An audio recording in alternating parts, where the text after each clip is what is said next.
Hello everyone, welcome to another brand new video. And in this video, I will show you how to save a project from your Adobe Lightroom library to your device. First, open your Adobe Lightroom app. Here, tap on All Photos, and Adobe Lightroom will take you to its library where you can add and edit any picture that you like.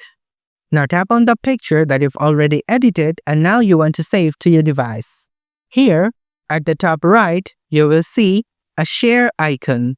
Tap on that. And here, you will see Save to Device as your second option.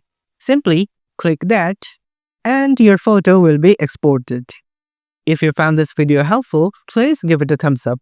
If you have any questions, comment below and we'll be more than happy to answer it for you. And if you want to see us more on your For You page, subscribe to our channel.